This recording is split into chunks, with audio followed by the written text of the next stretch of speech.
нэвтрүүлгийнхаа хойморт өргөцсөн хүндтэй зочноо үзэгч та бүхэн танилцуулъя. Наваан Юндангийн оюун дээр бүх үзэгчтэй шинэ жилийн баярын мэндийг хүргье. Монгол улсын хамгийн сүүлийн ноён гэдэг утгаараа бол энэ Батруу Наваан Юндан санг байгуулсан. миний үеийн залуучууд бол бас мэдэхгүй байна. Харин эсрэгээр энэ хямралыгаа яаж давуу тал болгож болох вэ? Бараг бусдын алдааг харах боломжтой цаг үеэрсэн тийм. Орон зай бол үргэлж мөнхийн хаа сайгүй л байгаа. Тэгээ бизнест бол хүмүүс амжилт олж болоод байдаг. Яагаад гэвэл өөрийнхөө төлөө. Тэрүүн дээр би санал нийлэхгүй байна. Өнөөдөр бол олон эмэгтэйчүүд галтгооноосоо бол илүү гарч чадахгүй байгаа. Альва амжилттай явж байгаа эмэгтэй хүний ард нөхөр нь байдаг. Гэргийн үүрэг, ээжийн үүрэг орхичдгүй үстэй. Сайн хийж гэнэ үү, муу хийж гэнэ үү гэдэг нь бол одоо нөхрөөс асуух асуудал баха. Манай нэр хүнд одоо дэлхийд ямар байна? Сайн ярих юм бол монголчууд хоорондоо бие биендээ ч бас итгэхээ болчихсон. Залуучуудаа дэмжихээс өөр аргагүй юм уу ирсэн байна л да. Янз бүрийн нюансууд явж байгаа. Тэр эх оронч үзлийн хамгийн жижиг хөлбөр гэж байна. Айл гэр нөгөөх нь амьдрал нь сайхан байна гэдэг чинь хангалттай бас хувь нэмэр шүү дээ. Сэвэлцэн үлэх салхин хомын аялгуу байдаг. Сэрдэх хүрэн уулсан уран зураг шиг байдаг. Зүлэгт ногоон талан цэцгэн хэтэ байдаг. Зүсрэн орох бороо чамд нэрдэн байдаг. Орглон дарс бодуулахад айдаг уу та? Жох айдаг. За яг энэ задлж байгаа хвшинт чинь бас их нөгөө төрсөн өдрийн бялууг үлэхтэй хүслээ боддог шиг эр хооныхаа За үргэлж мөнхийн амьдрал ах уу яг энэ орогдлон дар шиг ингэж байнга ад жаргалаар дүүрэн байх болтугай гэж ерөөлөөр өндөрлөё. Оройн төргийн эрхэм үзэгчтэй амралтын өдрөө айдахтаа сайхан өнгөрүүлж байна уу? За бям гараг бүр танаа гэрийн хойморч шин зочин урьж сонирхолтой ярьслага өрнүүлэх хичээдэг сайн ток шоуны маань нэг шинэ дугаар эхлэхэд бэлэн боллоо. За нэвтрүүлгийнхаа хойморт өргөцсөн хүндтэй зочноо үзэгч та бүхэн танилцуулъя. За Хараагийн Баатарван Наваан Юндан сангийн тэргүүн за гадаад хэргийн дэд сайд асан Наваан Юндангийн оюун дээр өнөөдөр урилгын маань хүлээн авч хүрэлцээрсэн байна. Оройн төргийн танд. Оройн. За үзэгчтэйгээ мэдчилгээг урьж байна тань. За энэ орой бас энэ телевиз үзэгчтэй бүгдээрээ энэ өдрийн энэ үчиг мэндийг хүргэе. Түүнээс гадна ийм сайхан бас нэвтрүүлэгт өрсөн сайнадаа бас баярлалаа гэдгийг хэлье. Шинэ жилийн баярын мэнд хүргэе. Йоо баярлалаа бас бүх үзэгчтэй шинэ жилийн баярын мэндийг хүргэе. Happy New Year, Happy New Year, may we all have a Сайн ток шоуг урилгыг би танд утсаар өгсөн. Тэгээ 12 сарын ихэр байнуудаа тантай ярихад аян замд явж гинэ, Сэлэнгэ аймагт явж гинэ гэсэн. Тэгээд Наваан Юндан гэж одоо энэ агуу сэхэтний амьдрал түүх за түүний амьдралаар өгүүлэгдэх Монголын түүхийг бичсэн нэгэн сайхан номын нээлтийг яг төрсөн нутагт нь хийж аавна гэсэн. Тэг яг энэ ажлынхаа тухай хоёлаа яриагаа эхлэе. За яг өөрийн ч уцаар ярьж байхад яг замдаа явж яг таарч исэн. Тэгээд тэр ажил маань бид нар Баатарван Наваан Юндан сан гэдгийг бол 90-ад оны ихээр байгуулсан юм сан байдаг. Монгол улсын хамгийн сүүлийн ноён гэдэг утгаараа бол ер нь Баатарван Наваан Юндан сан гэдэг байгууллагыг байгуулах нь зүйтэй юм аа. Тэгээд энэ хүний бас ажил, амьдрал, уран бүтээлээс бусад хүмүүсүүдтэй ч гэсэн дараагийн уншигчтай ч гэсэн толиулах мөн ялгаагүй Баатарван Наваан Юндан сангаас янз бүрийн хүмүүнлэгийн ажлуудыг хийх нь зүйтэй юм а гэдэг үднээс одоо манай гэр бүлийн гишүүд манай хөгшөөж санаачлаад энэ Баатарван Наваан Юндан санг байгуулсан. Тэгээд тэр сангийнхаа шугамар Сэлэнгэ аймгийнхаа яг өөрийнх нь төрсөн нутаг Мандал сумын Түнхэл тасгоноос үйл ажиллагаагаа эхлээд номынхоо 2 дахь хэвлэлийнхаа нээлтийн үйл ажиллагааг Сэлэнгийнхаа бүх сум тасгуудаар хийгээд зохион байгуулад явсан. Тэгээд буцаж ирж байхдаа 12 сарын 1-нд Улаанбаатар хотод Сэлэн миний нутаг гэдэг маш сайхан уран зургийн үзэсгэлэн бид нар бас зохион байгуулсан.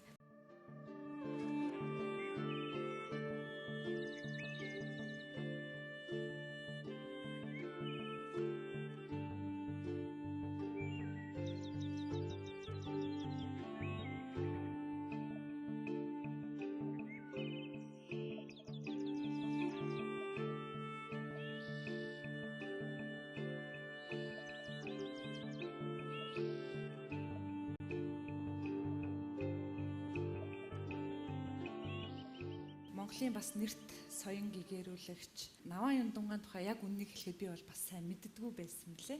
Тэгэхээр одоо миний үеийн залуучууд бол бас мэдэхгүй байна гэсэн үг. Тэгэхээр яг харахгүй бол энэ ном одоо та бүхний энэ хэрэгжүүлж байгаа үйл ажиллагаа бол залуучуудад бас түүхээ мэддэхтэй одоо бидний өнөөдрийг энэ Монголын хөгжилд хүртэлх салбарт ингээ оруулсан үн цэнтэй хувь нэмэртэй хүний тухай эргэж мэдэх, үргэлж санаж авахд ийм буянтай үйл хэрэг билээ л дээ. Тэгэхээр үзэгчтэй бас хэсэгхэн одоо хормын бичлэгээр одоо яг энэ Баатар ван Наваан Юндан гэж жоохон хинбэ гэдгийг бол түүхийн архиваас материал бэлдэж миний хувьд бол бэлдсэн тэр бичлэгийг хүргээд хоёлаа ярьцлага эргээд үргэлжлүүлье.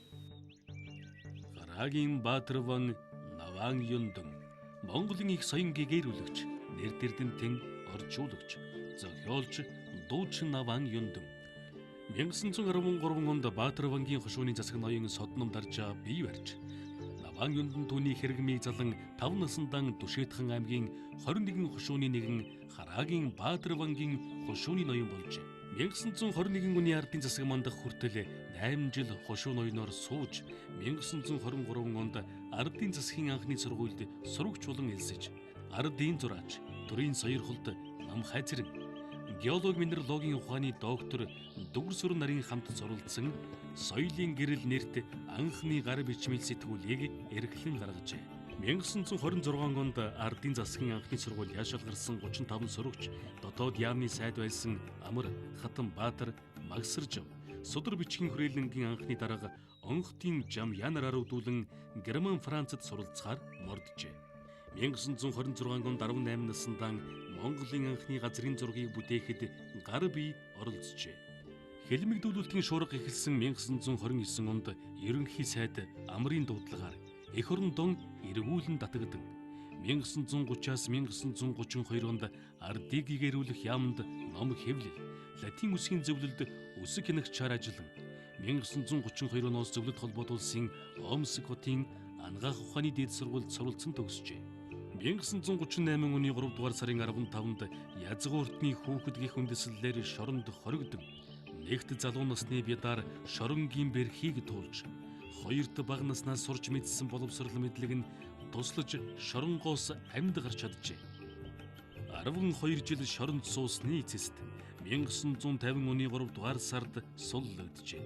Түүний эрдэм боловсрол эх орны хөгжилд хэрэгтэй байсан учраас гадаад харилцаа дипломат албанд зүтгэн 1965 онд Австрали улстай худалдааны гэрээ хийж 1966-аас 1969 онд эрдэм чадлынхаа хүчээр арджилсан Герман, Унгар улсад элчин сайдын яамд томилогджээ.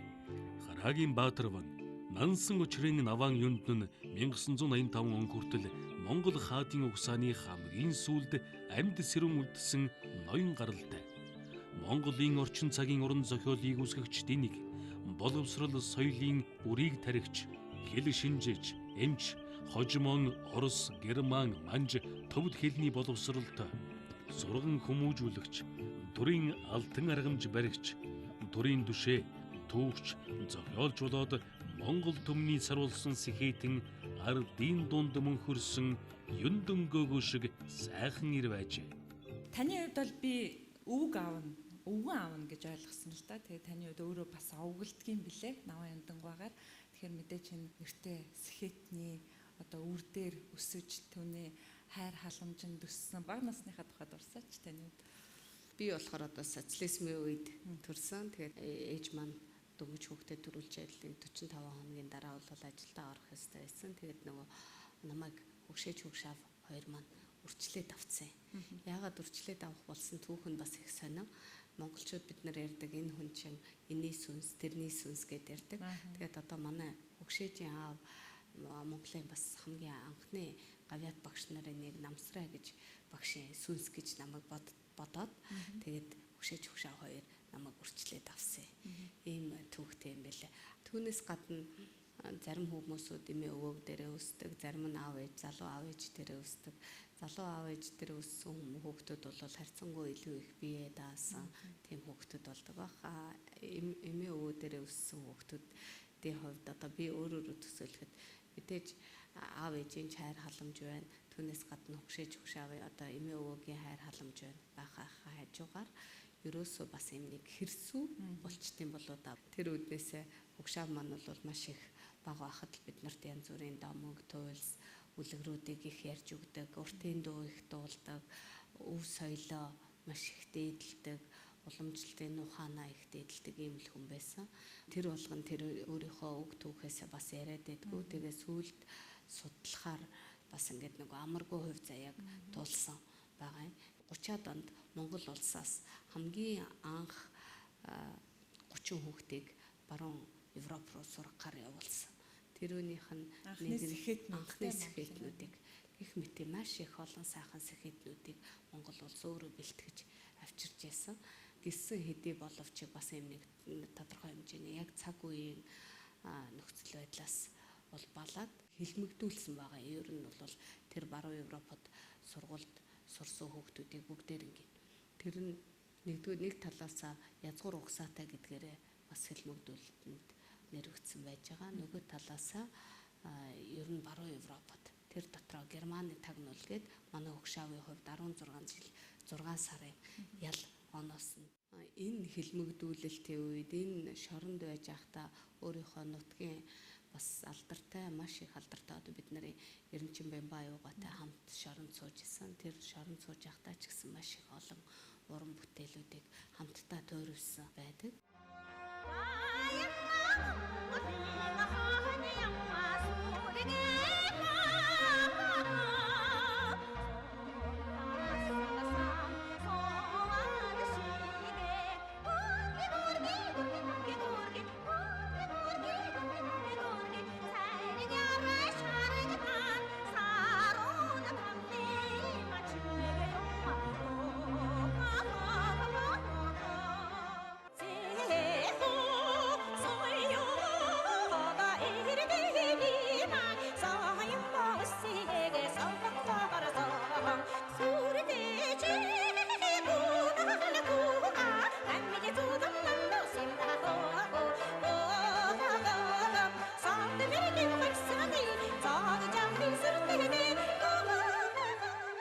Таны хувьд өвөө аавал гэж мэдчихсэн болохоос сүүлд мэдээж яг энэ сангийнхаа шугамар одоо намтар түүхийн судлаа түүгээр дамжуулж нэг улсын түүхийг одоо судлаад байхад одоо эргээд бодоход ер нь та яг өвөө аваасаа юу чухам өвлж авсан байна? Одоо төлөвшөлт тань юу их тэгж нөлөөсөн байна? Танд юу гэж загтаг байсан гэдгийг бас бодож байна. Манай угшаавын хамгийн их хэлэх дуртай үг дэмэндээ дээс ирчэндээ маш их олон юм ардын зүүр цэцэн үгнүүдийг хэлдэг байсан. Зарим тохиолдолд одоо ёстой утга учирыг нь ойлгохгүй байлаа ч гэсэн баг муухраар дагаад явхад энүүнээс илүү мундаг, энүүнээс илүү сургаал гэж ер нь баг байдгүй гэж бодож байгаа. Нэг ийм үг сонсч ирсэн. Жавхарлуу нэр охиндоо шоронгоос захаа битсэн байгаа. Миний охин ерөөсөө оюун ухаан санаа гэдэгт бол хэмжээ хашаа хороо гэж байдгүй. Хэдий би энэ өөрөө шоронд байгаа ч гэсэн. Тийм болохоор ерөөсөө энэ түүхийг хүн маш сайн мэдэх ёстой. Өөрөө түүхийн нэгэн хэсэг болвол тэрүүнээс илүү чухал зүйл гэж бол байхгүй гэж охиндоо захаа битсэн байдаг. Тэр захаасаа охин ч гэсэн одоо бид нарын маш сайн мэдэх энтхэгийн бас агуу их улс төрч Ганди охин нь бол биелүүлээд ямар мундаг зөвхөн энтхэгийн төдийгүй ерөөсө дэлхийн нийтийг зураадулсан ийм улс төрч болсон. Тэгэхээр ерөөсөө энэ оюун ухааны энэ бүх юмд бол хашаа хороо гэж бол байхгүй юм байна. Тэр дотроо шоронд байсан ч гэсэн маш их олон уран бүтээлүүдийг туйруулсан гэдг нь өөрөө одоо хүртэл бидний дуулах дуртай дуунуудын үг болоод явж байна. Мэдлэгээ дэвшлүүлэхийн тулд одоо аагаас Ж хүртэл одоо яа цэвлийн толыг манай хөгшөө бичсэн гэдэг тийм төвхтэй. Тэгэхээр тэр тол бичгүүд нь хүртэл одоо өнөөдрийг хүртэл бид нар хэрэглээд байж байна. Тийм болохоор альва юм болвол бас ямар нэгэн байдлаар их ундрахтай тэр дотроо заавалчгүй эрх чөлөөнд байгаад энэ юмнуудыг бас бүтээдгүй юм байна гэдгийг илрэл болж байгаа юм болоо да гэж бодож байна.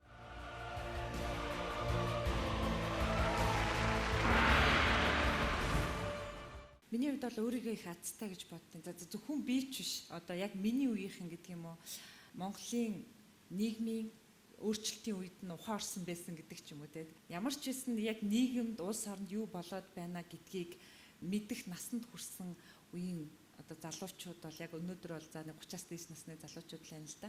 Тэр хэрээрээ илүү амьдралын үнц нь гэж чухам юу юм бэ гэдгийг бас ойлгож мэдэрсэн гэж ойлгоод идэг л да. Тэгэхээр яг энэ шилжилтийг таны одоо зан төлөвт боловсролд ер нь өнөөдрийг хүртэл хийх алхамд ер нь ямар нөлөө үзүүлсэн гэж боддог. Мэдээж бид нар хуучин амьдарч исэн нийгэм одоо хоёр измийг л ярьж штэ. Социализмын үед бол бид нар амьдарч байсан. Одоо тэгээд үүнээс хойш 90-ад оноос хойш бол бид нар одоо үндсэндээ капиталист нийгэм рүү шилжиж орсон, зах зээлийн эдийн засаг руу шилжиж орсон. Тэгэхээр бид нар тухайн үед би харьцангуй их эрт гэр бүл болсон. Манай хүүхэд 91 онд төрсөн. Тэгээд 91 онд төрж явахад чим картын бараатай байсан. Одоо та нарыг сайн ярих юм бол картын бараатай үе байсан. Тэгээд та нарыг чи нөгөө манай хүүхэд чинь 3 айлын хоолыг идэх жишээтэй л байдаг. Тэгээ нэг ерөөсө 20 30 грамм элсэн чихэрний хүнд ногдож байгаа бүтэл сарын туршид. Тэгэл нөгөө хүүхэдтэй л гол нь элсэн чихрийг одоо бод гурилыг будааг хүүхэдтэй арай жоохон илүү өсөж торних боожих хэрэгтэй гэдгээрээ тэр лугаа их анхаарч. Одооны хүүхдүүд бол гайхын тий.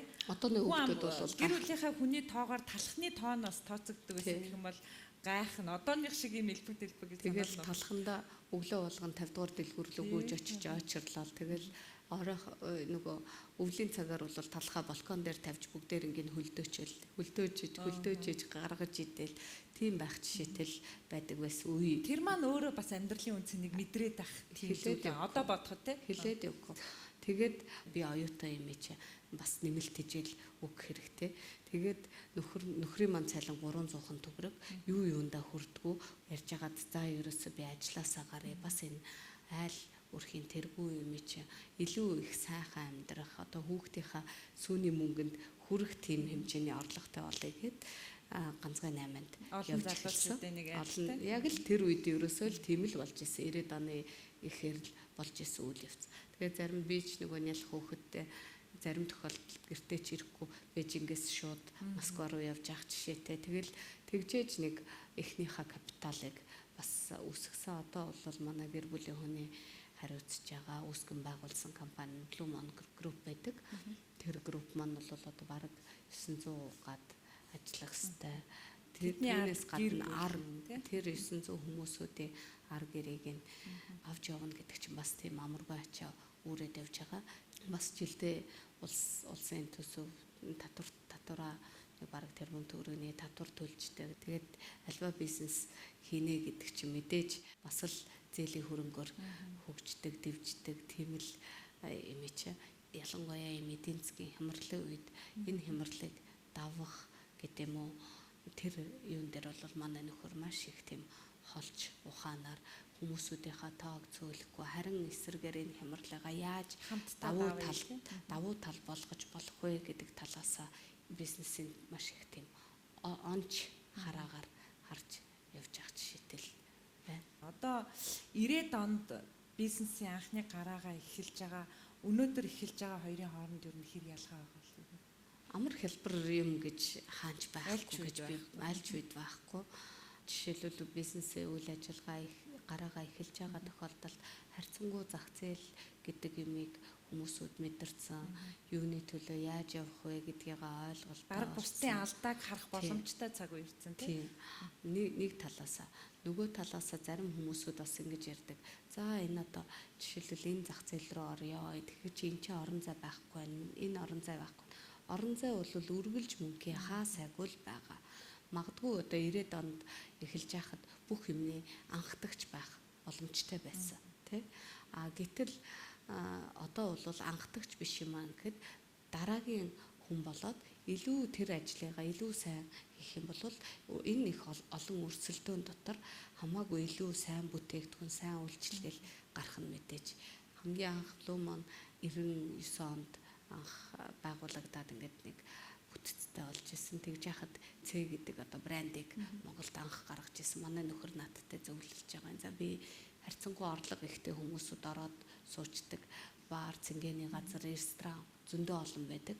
Гэтэл ингээд орлого муутай хүмүүсүүд, оюутнууд, залуучууд ямар нэгэн байдлаар хүнтэй уулзах их тийм газар байхгүй нэ. Тийм болохоор дэлгүүрийн үнээр энэ юмнуудаа борлуулдаг тийм газрыг хийвэл яасан бэ гэж надтай Шин зөвлөсөн. санаа гараад байна шүү дээ тий. Тэгэхээр энэ юм чинь дандаа шин Гарц санааг боломжийг яаж шин харахаас санааг гаргаад тэрүүнийг зөв менежментээр явуулах юм бол амжилтад хүрдэг гэдэг энэ жишээ тэр байж байна. Одоо тэгэл мэдээж ганцхан цэгээр зогсоогүй нэлээд олон охин компаниуд байж байгаа. Тэгэхээр ерөөсөө л үе болгонд цаг мөч болгонд боломж бололцоонууд хангалттай их байдаг. Хамгийн гол нь тэрүүнийгээ олж харах их зөв менежментээр хэрэгжүүлэх л чухал юм болов. Таны хувьд бол бас харьцангуй залуу төрийн албанд ихтгэл хүлээж томилогдож ажилласан л та. Тэгээд өөрөө бас ийм бизнесийн салбарт ингээд ажиллаад альва гарч идлийг ингээ хараад ингээ хурдтай ажиллаа сурцсан хүн төр гэдэг энэ зүйлд ингээ очиход тэрийг гардаж хийхэд амар хялбар байсан уу? Эсвэл нэг бизнес төр гэдгийг нэг хоёр тусна авч үздэг шүү дээ. Бизнест бол хүмүүс амжилт олж болоод идэг. Яагаад гэвэл өөрийнхөө төлөө. А төр гэдэг бол нэг арай өөр зүйл гэж яриад идэг л дээ. Энэ ялгааг та юу яаж бодож? Гэхдээ би сайн одоо бизнес хийж байгаа эхлээд мэдээж зөвхөн нөгөө би сая ярьсан хүүхдийнхаа сүүний мөнгөний төлөө гэдэг юм уу те тэрний төлөө ингэж үйл ажиллагаагаа бизнесийнхаа үйл ажиллагаагаа явуулж эхэлж явах жишээтэй. Тэгээ сүүл рүүгээ энэ компани томорхын хэрэг нийгмийн хариуцлага ойлгоод илүү их нийгэм рүү хандсан буюу одоо зөвхөн өөрийнхөө хэрэгцээгээ биш зөвхөн өөрийнхөө гэр бүлийн хэрэгцээгээ биш харин энэ олон түмний хэрэгцээг нь яаж нөхөж болох вэ? Яаж энүүнд дэм тус болох вэ гэдэг талаас илүү ер нь бизнесмэнүүд маань ажилдаг гэж би боддог. Ягаад вэ гэхээр маш их олон жишээ байж байна. Би одоо гэр бүлийнхаа хүнийг ч гэсэн харахад ерөөсөө л зөвхөн өөрийгөө болгочих юм бол за одоо болоо гэсэн маягтай хайж болно те. Тэгэхэд ингээд нөгөө маш их боломж бололцоонууд байж байна. Маш их юм өргөн талайдл бид нар сэлж байгаа юм чи дараа энэ нийгэмдээ хэрэгтэй энэ юмд хэрэгтэй гэдэг юмыг тэрүүн дээр би санал нийлэхгүй байна. Тэгэхээр яг өөрийнхөө төлөөгөөс илүү нийгэмдээ хэрэгтэй юмыг бас энэ бизнесмэнүүд маш их хийдгээ гэдгийг бас энэ чи хэлмээр байгаа да. Түүнээс гадна яг хөө төрийн албанд тарцсангүй эрт орсон. Нэгдсэн үндэсний байгууллагын үйлдвэрийн газрын өөрчлөлт байгуулалтын төсөл дээр ажиллаж байхад намайг байгаль орчны яамд ирж ажиллаач гэсэн тийм саналыг тавьсан. Тэгээ би 27 настайдаа байгаль орчны яамд гадаад харилцааны хэлцээний дараагаар ажиллаж байсан. Дараа нь стратеги төлөвлөлт бодлого зохицуулалтын газраар энэ дараагаар ажиллаж байсан. Тийм болохоор харьцангуй төрд эртнээс за энэ төрийн ажлыг хийгээд үтцсэн гэдэг утгаараа сая Монгол Ардын намаас итгэл тааж болох гэд юм даалгавар өгсөн. Тэгээд гадаад хэргийн дэд сайдаар 1 жил арай хүрэхгүй хугацаанд ажилласан.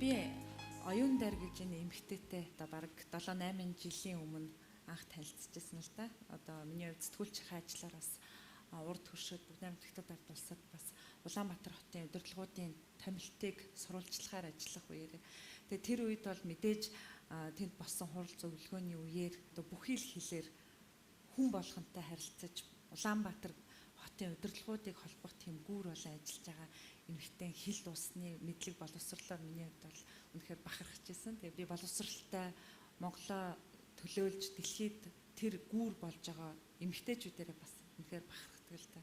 Боловсрлыг яг чухам юу гэж үздэг вэ таны? хамгийн чухал юм нь мэдээж одоо суурь хүмүүжил байх ёстой гэдэгт би итгэлтэй байдаг. Боловсролыг бол мэдээж одоо академик талаас үзэхэд бол их олон дээд сургууль төгссөн гэж бас үзэж болно. Гэтэл тэр мэдлэг мэдээллээс гадна үндсэн одоо нөгөө суурь хүмүүжил дээр түүхээ их сайн мэддэг, Монгол ахуйгаа сайн мэддэг, соёл уламжлалаа сайн мэддэг тийм байж ээж бид нар бас их боловсралтай зөвхөн гадаад хэлийг мэдхээсээ гадна бас тийм тал руугаа их байвал зүгээр болов гэж би боддог. Тэгээд сүүлийн үед бас мэдээж энэ академик боловсролын төвшин дээр бид нар их хвчлэн сайхан ээж яавд манай охин сайн их боловсралтай хүн болгоосай гэж охиноо болгоод бодоод байдаг. Тэгэхээр дэлхийн нийтэд гарч байгаа хандлагын хувьд эмэгтэйчүүдийг зөвхөн гүйцэтгэх төвшөнд ажиллуулахаас гадна шийдвэр гаргах төвшөнд их эмэгтэйчүүд байх юм бол тэр улс орны эдийн засгийн ч гэсэн гайгүй хөгждөг юм байна. Хамгийн сүүлийн жишээг хэлэхэд сая Канадын Justin Trudeau дөнгөж сая за би ялалт байгуулад ерөнхий сайд болох юм бол кабинетийнхаа бараг талаас илүүг нь эмэгтэйчүүдээр талыг нь эмэгтэйчүүдээр бүрдүүлнэ гэж хэлсэн. Тэр амлалтаач биелүүлсэн. Тэр амлалтаа биелүүлэнгүүт чинь нөгөө Шведийн жишгийг, нөгөө Барак Обамагийн жишгийг эвдсэн тийм засгийн газар болох жишээтэй болж байна. Телевизон уншигчдаа зориулсан ээлжид сюрпризээ задлаа. Шинэ дугаарын онцлог хайлбараа зөвлөж гэр бүлийн гишүүн бүр купон зонд нэвтрэх хэрэгтэй. Купон зонд нэгдсэн үйлчилгээнүүд Үнэн молын Play Zone, Go Kart тоглоомын төв, Mom's Chicken амтд шарсан дахиа, Hawaii Spa-ийн гоо сайхны бүх төрлийн үйлчилгээ, Dolphin брэндийн амтд зармиг, Кино кафегийн сонирхолтой кинонууд. Одоо намайг огцруулах уу? Үгүй л болов. Яг гэвэл купон зон гэр бүлийн гишүүн бүрт хүртээмжтэй. Би нэг зүйлийг зөвөр сониуч танин мэдгүй чанартай нэг юм асууч л та. Харилцан ингээд ойлголцоход жишээлбэл орчуулга хийхтэй тийм үү? Англи хэлнээс орос руу орчуулж ойлгоод түүнийгээ одоо монгол хэл рүү хөрвүүлж ярьдаг гэдэг ингээд орчуулагч нарын юм сонирхолтой техникүүд байт юм л да. Танд ер нь ямар техник байдгүй? Ер нь энэ хэлнүүд толгойн дотор их төөрөлдөх тийм явдал байх уу? Байлгүй яах вэ? Би багасаа орос цэцэрлэг, ясл цэцэрлэгээр орос цэцэрлэгээр л ингээл хүмүүжсэн. Тийм болохоор үндсэндээ бараг шахам заараа унган хэл гэж хэлэхэд ч одоо хаашаа өөрөө монгол хүн өөрийнхөө төрлөх хэлээр илүү сайн мэдэж таарна. Тэгвэл бас орос хэлийг бас ингээд багасаа үзсэн болохоор харьцангуй гайгүй мэддэг болцсон. Тийм болохоор анх герман хэлийг 4-р ангидаа сурч эхэлж яхад тэгэл герман руугаа хөрвүүлэхээр монгол руу хөрвүүлэхээс наад орос руу хөрвүүлж яхад буцаж монгол руу хөрвүүлдэг байх жишээтэй. Тийм болчдөг юм байлээ. Тэгэл дараа нь их сургуульд орчоод политехник инженерийн бэлтгэлээ тэнцээ англи хэлний ангид дээр сууж яхад би бүр гайхал байдаг байсан. Ямар сони юм бэ? Энд чи одоо one гэж уншаад байдаг, one гэд бичээд байдаг гэдэг шиг тэгэл их гайхдаг байсан. Тэгсэн чи герман англи хоёрыгоо хүртэл ингэж холих жишээтэй болдог. Тэгээд нэг англи хэлийг их бага хэмжээгээр жоохон сураад овоогаагүй сурмаараа идсэн чи нөгөө герман хэлтэйгээ холж утгаад байдаг. Ийм юм бэлээ. Тэгээ манай хүү багасаа хятад хэл сурсан. Тэгээд намайг хятадаар ярихаар та айгу орос акценттэй гэж ярьдаг. Та ерөөсөө орсоор яриад байгаа мó хятадаар яриад байгаа мó ойлгогддггүй гэдэг шиг.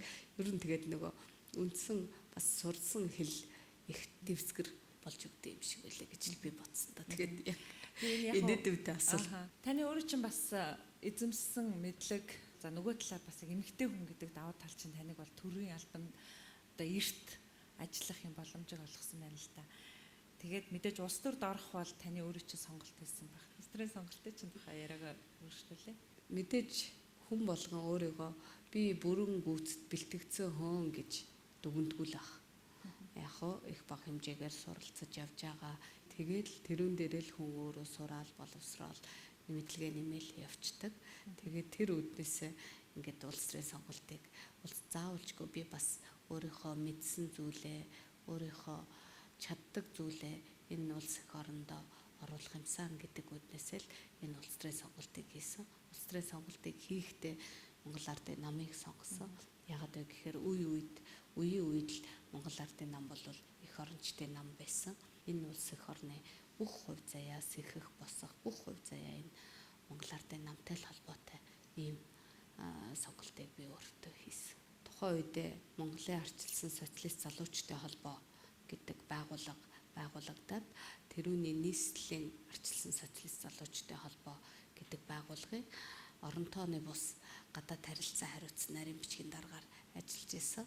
Тэгээд 96 онд арчилсан намынхаа үнэмлэх уяал байгуулж исэн үед 97 онд л сонголтыг хийж орж исэн. Одоо бол бас аль ч улс төрийн хүчин бол залуучуудаа дэмжихээс өөр аргагүй юм уу ирсэн байна л да. Яа тэгвэл улс төрийн амьдралын нэг юм том цикл явагдаж байна. Тэгээд ингээд шин дүр төрх одоо шин мэдлэг боловсролтой юм залуучууд бол яхахгүй солигдож гарч ирэх юм одоо цаг үе тулгарсан байна. Тэгээд энэний ч нэг тод жишээ бол яхахгүй сая дэд сайдуудын томилгоон дээр бол мэдээж итгэл үзүүлсэн. Тодорхой хэмжээнд бас нам дотор их шалгаруулалт явуулсан гэж сонссонд гадаад хэргийн дэд сайдын ажил руу бас яриагаа чиглүүлэе гэж бодож байна. Тэгээд туудахгүй 16 онд бол одоо дэлхийн бодлого боловсруулагчдын хувьд бол Олимп Монгол болох гэж байна шүү дээ, тийм. Гадаад хэргийн дэд сайдаар ажиллах бол маш их нэр төртэй юм сайхан ажил байсан. Би ч гэсэн өөрөө чин сэтгэлээсээ сайн ажиллая. Өөрийнхөө чаддаг мэддэг юм аа хийж бүтээе гэсэн л тийм сэтгэлээр ажилласан.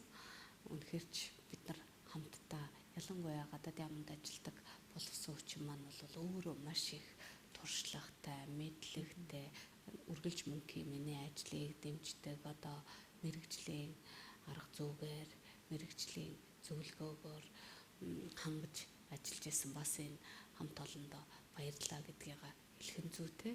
Яагаад вэ гэхээр ерөөсөө альва ажлыг одоо удирдлагуудаа хийхээсээ илүү хамгийн гол нь яг тухайн асуудлыг хариуцж байгаа мэрэгжилтэн, тухайн салбарыг хариуцж байгаа мэрэгжилтэн, тухайн орныг хариуцж байгаа мэрэгжилтэнгүүд маш их юмыг хийж гүйцэтгэдэг. Тэгэхээр энэ ерөөсөө хийсэн болгон маань бол дандаа тийм хамтын бүтээл байсан.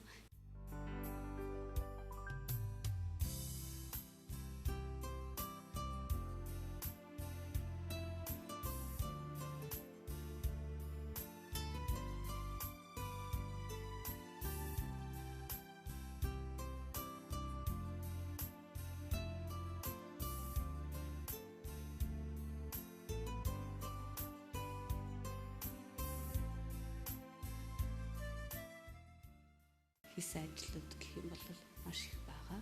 Тэр дотроо хамгийн чухал юм маань бол хөрш орнуудын харилцаа. Тэр дотроо бид нар гурван талд хамтын ажиллагааны ийм их усруудыг бас урд нь Монгол Улсын ерөнхийлөгч санаачлаад ингээд эхлэлийг тавьсан байсан. Энүүн дээр бол маш их нааштай алхмуудыг хийж явсан. Хамгийн дээд түвшинд ерөнхийлөгчийн түвшин, дараагийн түвшин гадаад хэргийн дэд сайд нарын түвшинд байдаг. Тэгэхээр тэр маань саяны хэлсэн эмэгтэй хүний гэдэг юм уу ялангуяа хоёр хөршийнхөө гадаад хэргийн дэд сайд нартай харьцахад их тийм харьцангуй амар байсан. Мэдээж тэрүүн дотор янз бүрийн нюансууд явж байгаа. Хэл усны мэдлэг, за хэл усны мэдлэгээсээ гадна одоо нэг улаан цагаан эмэгтэй хүнтэй энийг ингэн гээл актер зүтгүүлээл бүр тэрүүн дээр улаан цагаан тэгээд даахгүй мэдээж цаа талд нь улс эх орны эрх ашиг байгаа учраас ямар нэгэн байдлаар зөөлөх тий энэ бодлогынхаа өрөөнд ингэх асуудлууд хүртэл бас тавигдсан болов гэж би боддтой.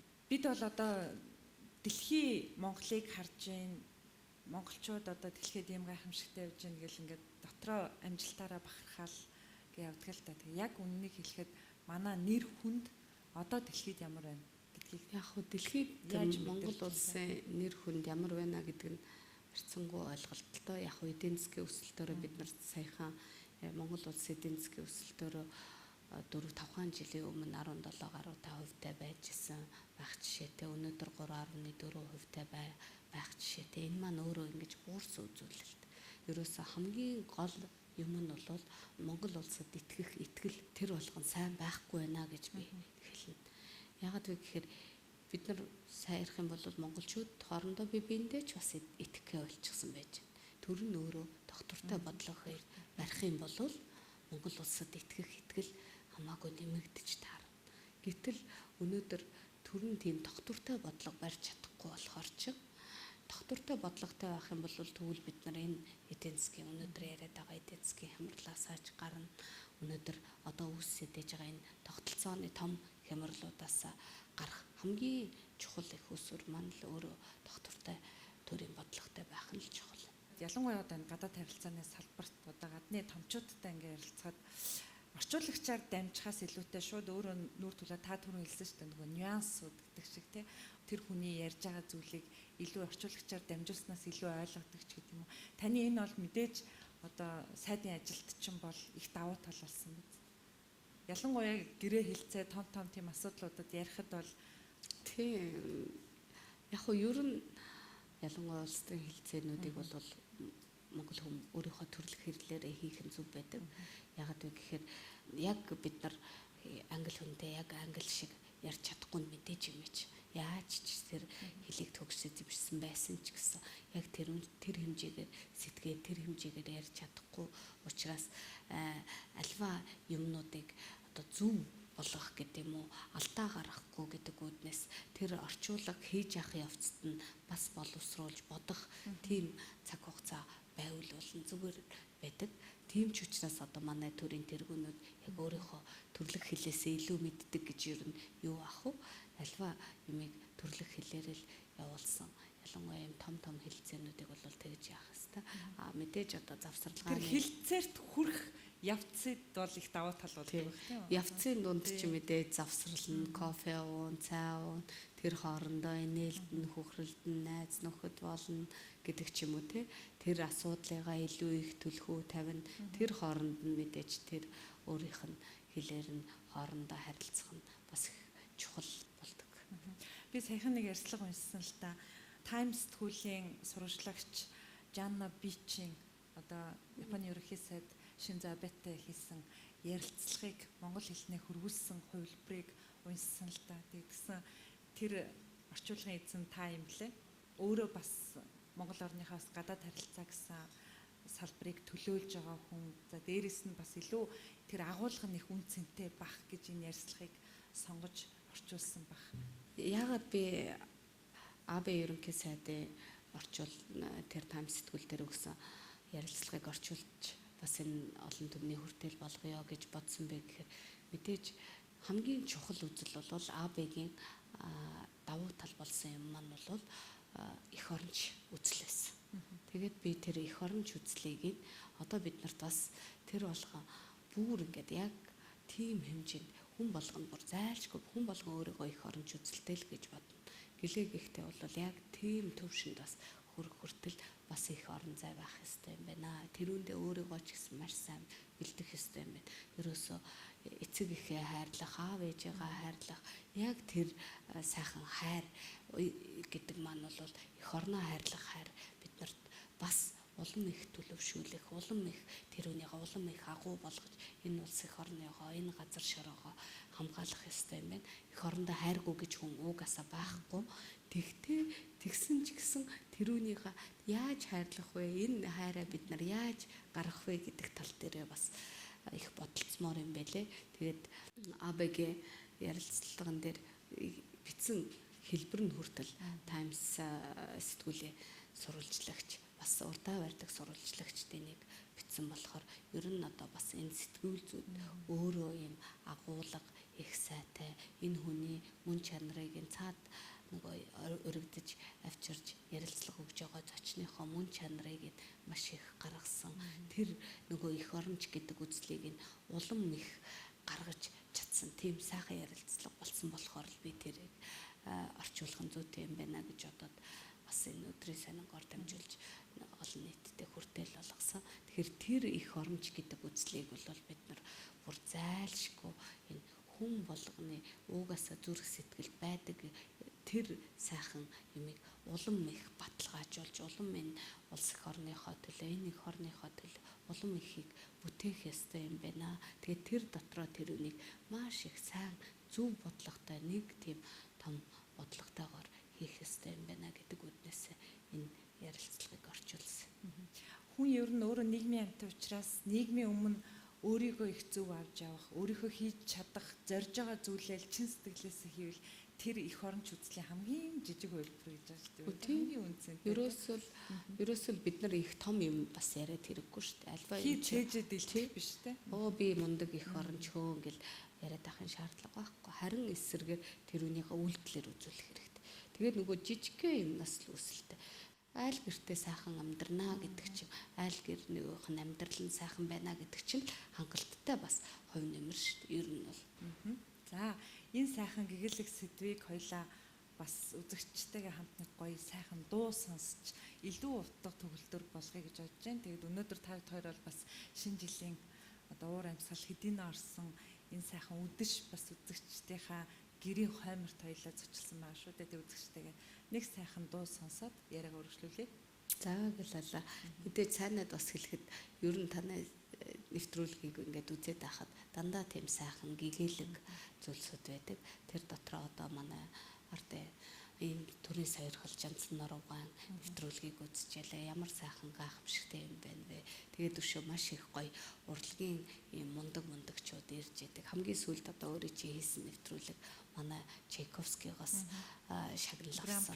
Гран при авсан Ариун Баатрын нэвтрүүлгийг хийжсэн. Тэр маань өөрөө яг ингээд нэвтрүүлэгтэй чин сэтгэлээсээ орох энэ юмыг зөвхөн би энэ ажлыг хийж яана гэхээс илүү яг энийг яг жинхэнэ утгаараа гаргаж ирж байгаа нь өөрөө их тийм гайхамшигтай. Тэгээд энэ хамтлагийг одоо бас урьж бидний ярилцлагыг улам их чимсэн явдал бас чамд баярлалаа гэж хэлье.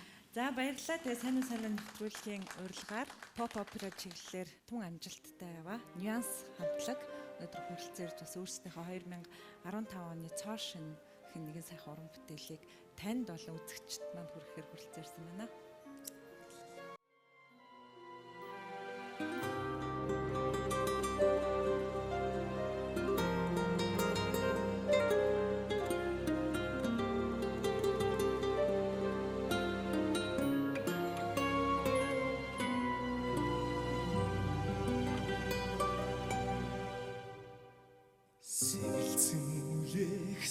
Салхин хомын аялгуу байдаг сэрдэх хүрэн уулсан уран зураг шиг байдаг зүлэгт ногоон талан цэцгэн хэтэ байдаг зүсрэн орох бороо чамд нэрдэн байдаг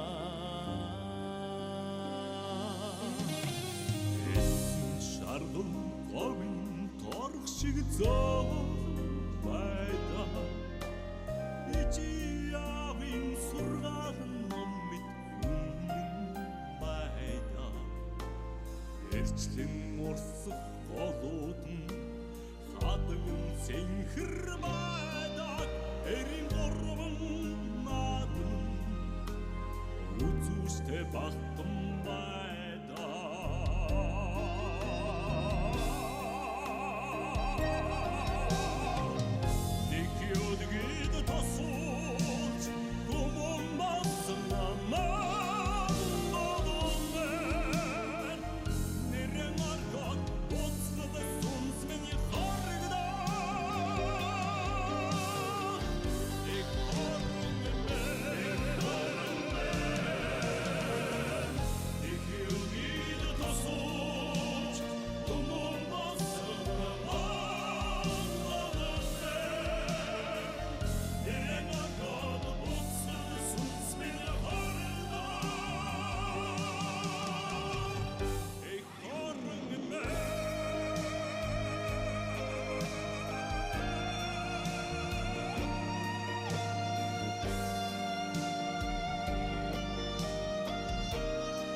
цэцэгсэн анхлуун тансаг байдаг аргамаг хөлхийн төвөргөнд дэлхий дөргиж байдаг амтрах муу харгэн хөгүртэн шаа гэж байдаг хайлгуу туртын дунд хорвоо ирж байдаг.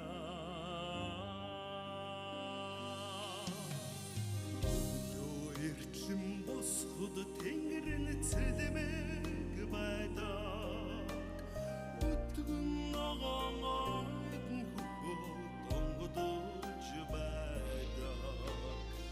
Чимүри болгоход сайн ханхалж байдаг.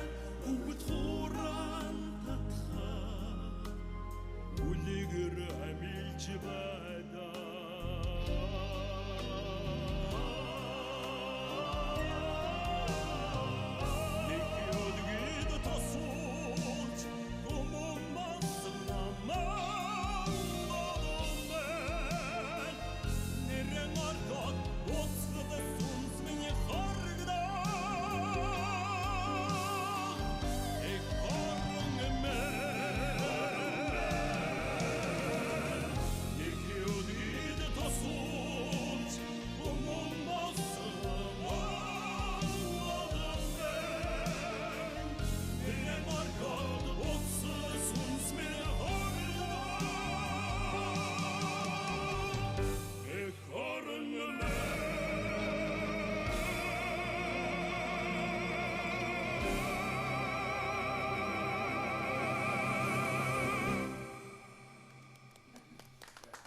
За баярлалаа. Сайн мэдээллийн урилгаар хүрэлцээрж шинэ уран бүтээлээрээ үзэгчд маань, за зочинд маань аялгау сайхан бэлэг барьсан Нянс группийн хамт олонд уран бүтээл өндөр амжилт хүсье. Баярлалаа. За амжилт хүсье. За, Шинэ жилийн баярлалаа. баярын мэнд хүргэе. Сайхан баярлаарай.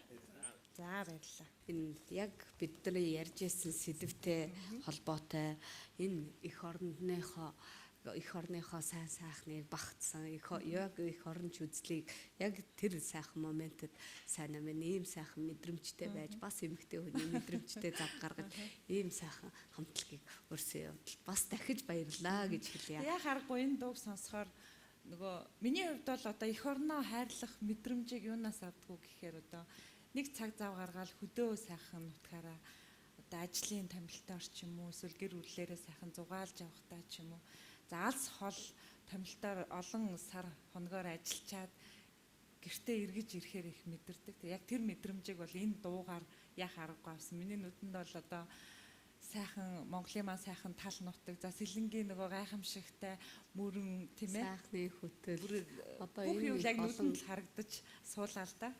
Таны хувьд юу нь яг эх оронч мэдрэмжээ яг өөрийн хувь зүгээр хувь хүний хувьд юунаас их авдаггүй. Саяны Нянс хамтлагийн дуулсан дуу маань ер нь урлаг болгоны хамгийн дээд нь мэдээж сонгодог урлаг л байдаг. Тэгээд Нянс хамтлаг маань энэ сайхан Монгол ахуйгаа гаргасан, Монгол өөрсдийнхөө өв соёлыгоо тэр түүхээрээ бахархсан энэ сайхан юмыг гаргаж өглөө. Тэгээд тэр дотроо Монгол улс чи өөрөө бас ингэ дэлхийд танигдсан ийм улсаа гэдгийг бас харуулж өгсөн ийм сайхан дуу байна. Миний хувьд бас мэдээж эх орнч үзлийг ингээл бодоод үзэхэд ерөөсөө тийм актер холоос бас хайхаж хэрэггүй. За магадгүй гадаад улсад их он удаан жил яваад ирж явахдаа нөгөө гурилтай хоолоо санах ч юм уу тэр мэдрэмжээсээ жижигхэн юмнаас эхлэлтэй байх уу аль эсвэл бол ерөөсөө бүр жижиг бүх юмн дээрээ энэ эх оронч гэдэг мэдрэмжийг л үсгэх ёстой. Магадгүй одоо утаа өнөрцөн ч гэсэн Улаанбаатар маань бас л маань ах ерөөсөө байгалийн сайхнаас одоо бидний өв соёлоос бидний ахуйгаас энэ болгоноос л бүгдээр ингэсэн тэр эх оронч үзэл маань гарал үүсэлтэй байдаг болоо даа л гэж бодож байна. Тэглгүй ах уу одоо өөрөө тэр сайхан мэдрэмжийг аавна гэдэг бол өөрийгөө тэтгэж байгаа зүйл. Тэр мэдрэмжээр тэтгэгдсэн сэтгэл оюун чадах зүйлээрээ одоо хийх ажиллаад маш сайн их л одоо эх оронч үзэл юм а гэдгийг л одоо онцолж дүгнэж хэлье хоёлаа. За ярианы сэдвээ хоёлоо арай өөр чиглэл рүү хандуулъя. Би ер нь голцоо амжилттай яваа эмэгтэйчүүдтэйгээ ярилцахдаа яг энэ агуулгын асуултыг бол заавал асууж амждаг л та. За өнөөдөр бол олон эмэгтэйчүүд бол яг галтгооноосоо бол илүү гарч чадахгүй байгаа. Харин таны хувьд бол өөрийнхөө мэдлэг боловсролд анхаарах, за дээрэс нь бизнес зүтгэх, төрд зүтгэх, за улс төрд өөрийнхөө сорих одоо энэ бүх боломжууд танд бол нээлттэй байна л да. Тэгээд их амжилттай явж байна. Тэгээд танд бол энэ боломжийг мэдээж гэр бүл олгож байгаа. Тэгээд гэр бүлийнхэн тухай бас сонирхъя. Тэгээд мэдээж энэ боломжийг бол та бас өөртөө гаргаж байгаа хэрэгтэй. Альва амжилттай явж байгаа эмэгтэй хүний ард нөхөр нь байдаг. Эр хүний ард эхнэр нь байна. Эр хүний ард эхнэр нь байдаг гэдэг. Тэгээд би бол өөрийнхөө хантайгаа түрүүний хэлжсэн их багаасаа гэрлээд их багаасаа бит хоёрын амьдралыг бүр нойлоос нөхсөлөл ерөөсөө олон ажлуудыг хамтдаа хийж бүтээсэн байж байна. Тэгээд үнэхээр бахархаас өөр аргагүй юм сайхан хүн байдаг. Чингис гэдэг. Бас их сонин түүхтэй. Нөгөө саяны бит хоёрын яриад байсан тэр изм гэдэг жаага бас нэг социализмын хамгийн сүүлийн хэлмэгдүүлэлт манай хөгшөө өөрөө хэлмэгдүүлжсэн гэж ярихаас гадна бас манай нөхөрөө одоо үндсэндээ хамгийн сүүлийн хэлмэгдүүлэлт нь манай нөхөр дээр болсон. Ягаад гэхээр нөгөө дөнгөж хөгжим бүжгийн дунд сургуульд орчоод нэг Москва руу Евро явах болчихсон, фестивал руу явах болсон. Тэгээд фестивал руу явах гэсэн Чингис гэдэг нэртэй хүн байж болохгүй. Энэ бол ерөөсөө ийм харгас ийм хүн байж болохгүй. Ийм Чингис гэдэг нэрийг хэрвээ ингэх юм бол тэгвэл гадаад дотоод явуулахгүй энэ хүүхдээ чинь гээд. Тэгээд шууд бүр тэр багт наснд 4-р ангид багт нь 12 3-тай багт нь нэрийгээ сольчихсан. Тэгээд албан ёсны нэр нь санжиж байгаад байдаг. Тэгсэн одоо бичиг цаасан дээр нь тэгсэн мөртлөөсөө гэр бүлийнх нь найз нөхөд ах トゥ хамаатан садан бүгдээрээ Чингисээр нь багт нь тэм нэр өгчихсэн. Би чинь тэр Чингисээр нь хэлдэг бид хоёр нэг хүүтэй. Хүн өөрийнхөө хүүхдийг их л жоохон гэж бодоод байдаг. Тэгээд тэгсэн чинь бас 24 нас хүрчихсэн байж байгаа жишээтэй. Өнгөлөг. Шинэлэг, уншуултай, бүтээнчтэй, телевизэн, гэр бүлийн гишүүн бүрт зориулав. Альва юмыг үргэлж мөнхийн хамтдаа хийж явдаг, үргэлж мөнхийн хамтдаа нэг зорьсон нэг юмда хамтдаа байдаг. Одоо энэ болгонд миний одоо хийсэн бүтээсэн чадсан ч вэ, чадаагүй ч вэ, алдаа оноо ч вэ, тэр болгонд үргэлж мөнхийн хуваалцж явдаг хамт хэцүүгээр хийгийн чамтаа туулж яадаг одоо жаргалтай үеийг чамтаа туулж яадаг ийм сайхан хан ижил манд байна. За энэ сайхан боломжийг олгож байна. Та өөрөө тэгээд гэргийн үүрэг, ээжийн үүргээ орхичдгүй үстэй. Альч эмэгтэй хүн бас айлын гэргил байж яадаг. Эсвэл айлын охин байдаг. Тэр хаалгаар ороод гэр эзэгтэй шүү дээ. Тэнцээ төрийн ажлыг хийн үү, өөр хувийн ажлыг хийн үү, гарч ирэл гэртээ гэрээ эзэгтэй ажлыг хийн, угааз зүлгэн цэвэрлэн нарчин, хоолой хийн, хувцас угаана гэдэл ингээл бүх тэр болгоны айлын гэргээ чи ер нь бол маш их олон юмнуудыг амжуулж яадаг. Зарим тохиолдолд нөхрүүд нь тэр болгон мэдэхгүй байгаа юмнуудыг нь хүртэл ард нь бид нар амжуулж яадаг. Хүүхдийнхаа ажил амьдралыг зохицуулна, ах トゥ хамаатан садныхаа ажлыг нь зохицуулна гэдэг ч юм уу. Энэ болгоно бол альва айлын гэргийг нь л хийдэг ажил. Тэгээд бас л энэ гэргийнхаа ажлыг хийндэ. Сайн хийж гэнэ үү, хийж гэнэ үү гэдэг нь бол одоо нөхрөөс асуух асуудал баха. За нэг үе бодвол Монголын бас улс төрд нийгэмд эмэгтэйчүүдийг бол аргагүй бас хүлээн зөвшөөрж байна. Тэд бол өөрсдөө харуулж чадчихээн. Эмэгтэйчүүд маань өөрсдөө дэмжих тал юу нь хэр байна. Одоо жишээлбэл за ардын нам дотор бол яг л нэгэн үеийн бүсгүйчүүд бол одоо яа харахгүй хүчтөр орж ирж байна л. Эр хүндээ хайртай байдаг, эмэгтэйчүүд нь ч гэсэн эмэгтэй хүмүүдээ хайртай байдаг. Ягаад вэ гэхээр жаргал зовлон бүгдээрээ нэгтэй, бүгдээрээ сая яг хэлснээр ар гэртээ очингуудаа айлын гэргээ болно. Өстой сайхан гэрээг нь гүйгүүлсэн гэргээ болчихно. Аав ээж дээрээ очиод хайртай охин нь болчихно. Дүүнэртэй хайртай их чинь болчихно гэдэг ч юм уу. Тэр талаасаа үзэхэд бол яг тэр болгоныг одоо бүх тэр нарийн ширийн гэр дотор зохицуулах бүх ажлыг эмэгтэй хүн хийдэг болохоор бие биенийгаа дэмжих, бие биендээ туслах, тэгээд найз нөхдөд туслах тэр бол эмэгтэйчүүд бие биендээ бол их тийм дэмтэй ханддаг болов гэж би боддог. Альва зөв ажлыг зөв санаа бодолтойгоор чин сэтгэлээсээ хийгээд явж байхад тэр хүүсээ ялгаагүйгээр энэ эмэгтэй хүн энэ юм ярьж байна гэдгээсээ илүү харин энэ ийм сайхан юм санаачлаад явж байна. Энийг бүгдээрээ дэмжицгээ гэдэг тал нь илүү байдаг болов гэж бодож байна. За та хоёр ярьслаг бол өндөрлөгт өгч जैन. Тэгээд ярилцлагынхаа төгсөл хоёулаа мэдээж оны төгсгөлд үзэгчтэйгээ уулзч байгаа учраас мэдээж бас тодорхой хэмжээнд улс орныхоо хөгжлийн төлөө манлайлж ажиллая гэж зорж байгаа эмэгтэй хүний хувьд ер нь эх орныхоо хөгжлийг ер нь яаж харж байна? Болж байгаа сэтгэл хангалуун байгаа зүйлээр хоёулаа гэрэл гээтэй зүйлээр яриагаа өндөрлөе. Монгол хүн ерөөсөө аштын бэлэг гэж л боддог. Тэгэхээр амны бэлгээс аштын бэлэг гэдэг үүднээсээ бол энэ Монгол улс угаасаа их таа сайхан тэнгэрлэг заяатай ард түмэн энэ ч гэсэн сайхан хөгжинэ гэдэгт бол би итгэлтэй байдаг.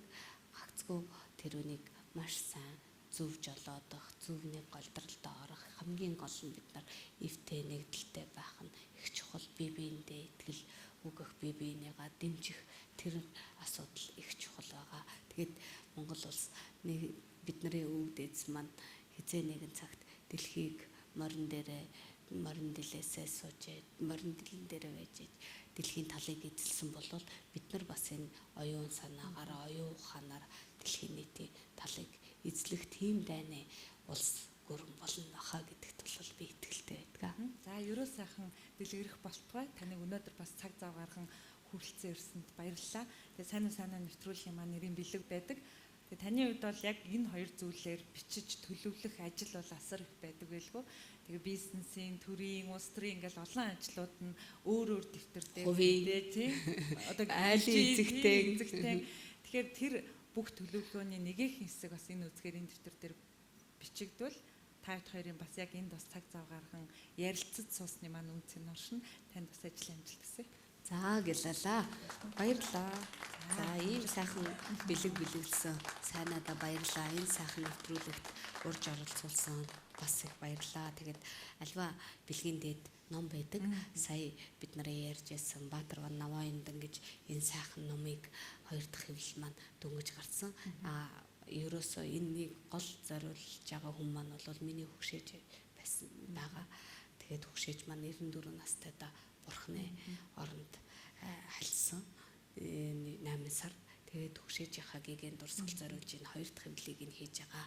Тийм болохоор энэ сайхан номыг, энэ сайхан хүний тухай аж амьдралыг энэ мэдээж судалж бас мэдлэгт нь нэмэр болох болов уу гэж дэг өдөөсөө номныхаа. За баярлалаа. Ном гэдэг бол хамгийн үнцэнтэй бэлэг байдаг. Сайн нэвтрүүлгийн маань бас олон зочид, уран бүтээлчд бол уран бүтээлийнхаа дээдийг за тэгээд их олон номын хувьд бол бэлгэнд авч байгаа. Тэгээ UBS телевизийн маань Алтан фонд бол их сайхан өргөжиж байгаа. Тэгээд тун удахгүй он солигдох гэж байна. Тэгэхээр мэдээж шинэ жилийн баяр бол ориглуун дарсгүйгээр төсөөлхийн аргагүй. Тэгээд тань зориулж ориглуун дарсаад задлаад нэг сайхан ерөөлөөр нэвтрүүлэх өндөрлөө. За ориглуун дарс бодуулахад айдаг уу та? Жох айдаг. Гэхдээ нэг их хайгаад авах юм байхгүй юм л шүү. За яг энэ задлж байгаа агшинт чинь бас их нөгөө төрсөн өдрийн бялууг үлэхтэй хүслээ боддог шиг эх оныхаа ажил.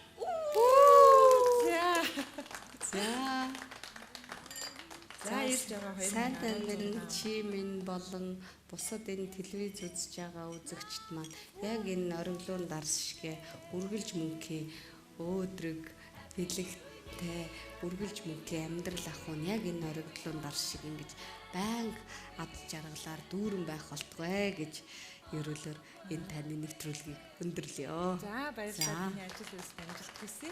Тэгээ 2016 онд бас сайн ток шоугаараа Монголын бас нийгэм улс төр соёл урлаг гэдэг бүхий салбарт амжилттай яваа олон эрхэм зочидтой энхүү ярилцаж үзэгч та бүхэндээ гэгээлэг сайхан нэвтрүүлэг хүргэнэ гэдгээ амлаж байна. За сайн ток шоуны хүлээн авч үзсэн үзэгч та бүхэндээ баярлалаа.